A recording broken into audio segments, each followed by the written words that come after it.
La materia se presenta esencialmente en nuestro planeta, bajo tres formas o estados de agregación: sólido, líquido y gaseoso. Pero principalmente para este video nos basaremos en el gas como estado de agregación. Este se caracteriza de los otros por tener sus moléculas separadas unas de otras, por distancias mucho mayores del tamaño del diámetro real de las moléculas. Además, al no existir fuerza de atracción intermolecular entre sus partículas, los gases se esparcen en forma espontánea. Prácticamente esto sería como el aire que nos rodea día a día. El gas real. Y un gas real. Un gas real es un gas que exhibe propiedades que no pueden ser explicadas enteramente utilizando las leyes de los gases ideales. Y un gas real, sus moléculas ocupan un volumen determinado y existe una atracción entre las mismas. Las moléculas no se mueven independientemente unas de otras, sino que cada molécula está sometida a fuerzas de atracción por parte de las moléculas vecinas. Y por la fuerza de atracción entendemos que son las fuerzas de Van der Waals. Estas fuerzas son atractivas, que en el estado líquido dan lugar a un enlace de hidrógeno, aunadas a otras repulsiones que viene siendo lo que es el enlace intermolecular, que origina que los gases no obedezcan a altas presiones y bajas temperaturas de la ley de los gases ideales. Para poder entender mejor el comportamiento de los gases reales, debemos considerar lo siguiente, que viene siendo el efecto de compresibilidad, que es decir, se produce en el volumen de un cuerpo, de un sólido, líquido o gas, aumentando su presión.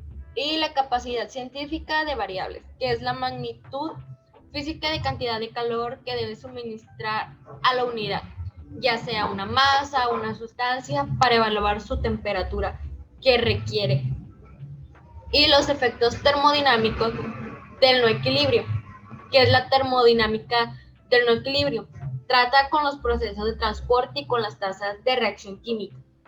Para la mayoría de las aplicaciones, un análisis tan detallado es innecesario, ya que la aproximación de un gas ideal puede ser utilizada con razonables de precisión. Por otra parte, las moléculas de un gas real tienen que ser utilizadas desde cerca, desde el punto de condensación de los gases. Dentro de ejemplos de los gases reales tenemos lo que viene siendo el butano, el propano y el helio. El gas ideal. Un gas ideal se denomina a un gas hipotético teórico, es decir, que es imaginario, que estaría compuesto por partículas desplazándose aleatoriamente y sin interactuar entre sí. Es decir, que no existe una interacción entre sus moléculas. Dentro de los tipos de gases, desde un enfoque físico, es que es el gas ideal de Maxwell, es decir, que es un gas ideal termodinámico clásico y un gas ideal cuántico dependiendo del enfoque físico aplicado a su estudio. Y el gas ideal cuántico de Boyce, que este está compuesto por bosones, y el gas ideal cuántico de Fermi, que está compuesto por fermiones. Dentro de las propiedades que posee un gas ideal están las de que posee un mismo número de moléculas, no existe fuerza de atracción o repulsión entre sus moléculas, no tiene un colapso entre las moléculas, ni cambios en su naturaleza física. Es decir, que no tienen un cambio de fase. Las moléculas del gas ideal ocupan siempre el mismo volumen a las mismas condiciones de presión, así como de temperatura.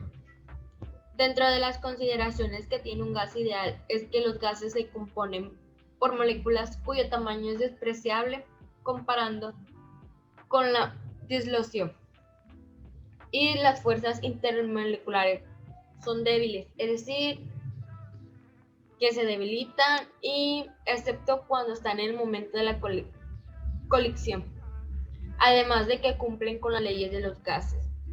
Dentro De los gases ideales que existen, es lo que tenemos es el helio, el neón, el argón, el criptón, el xenón, el radón. Como leyes de los gases ideales están las de Boyle, la de Guy y la de Charles.